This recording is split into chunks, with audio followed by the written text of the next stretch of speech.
أعوذ بالله من الشيطان الرجيم. بسم الله الرحمن الرحيم. الرحمن علم القرآن خلق الإنسان علمه البيان الشمس والقمر بحسبان والنجم والشجر يسجدان والسماء رفعها ووضع الميزان ألا تطغوا في الميزان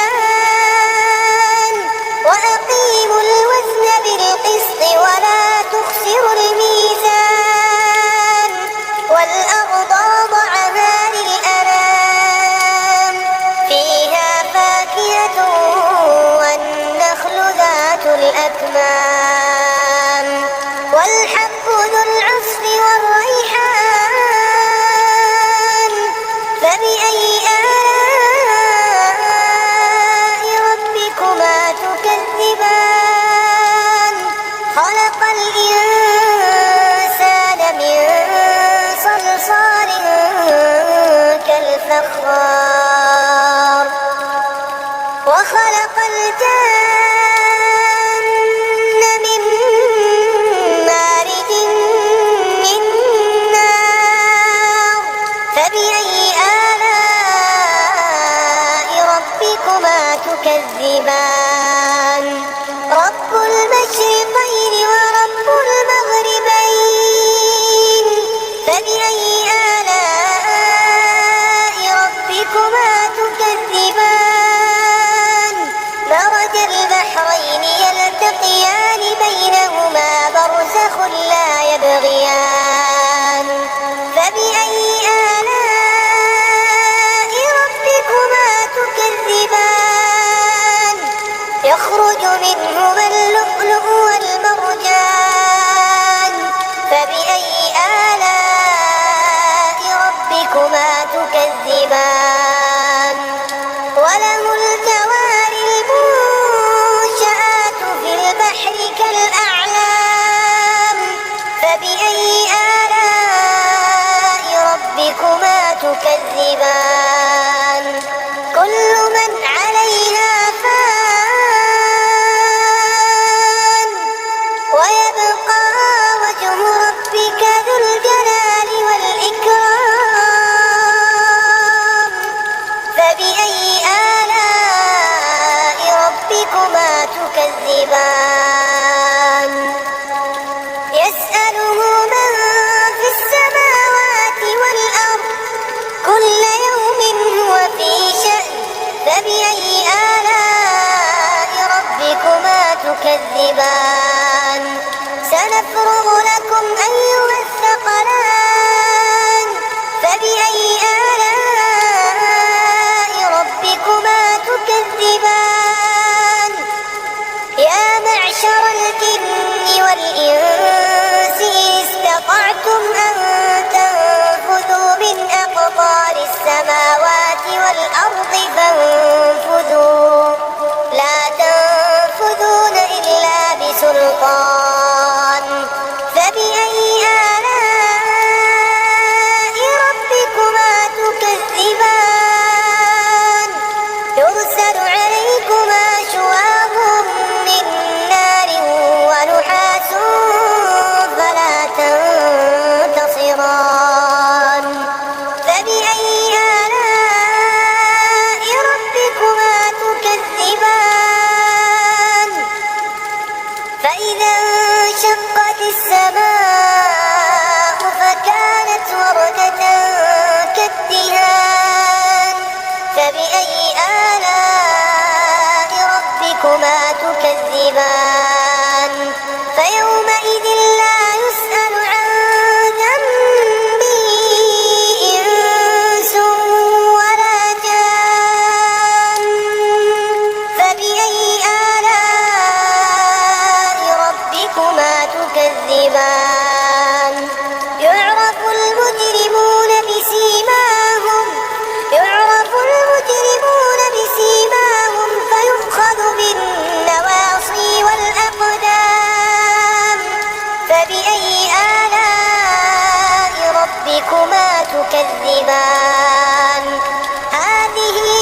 فبأي آلاء ربكما تكذبان ذواتا أفنان فبأي آلاء ربكما تكذبان فيهما عينان تجريان فبأي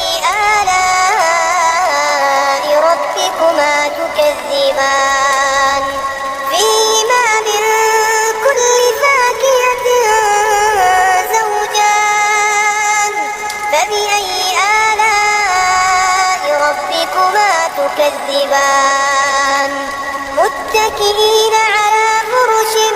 بطائنها من استبرق وجنى الجنتين دان فبأي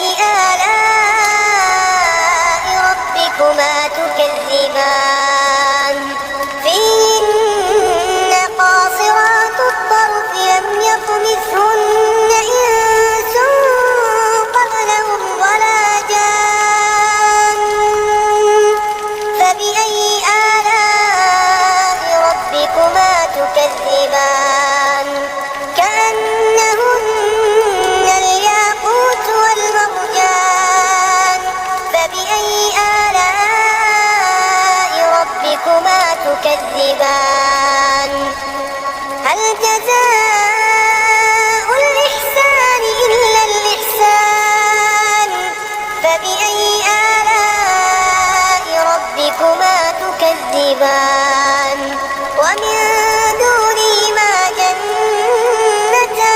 جنتان فبأي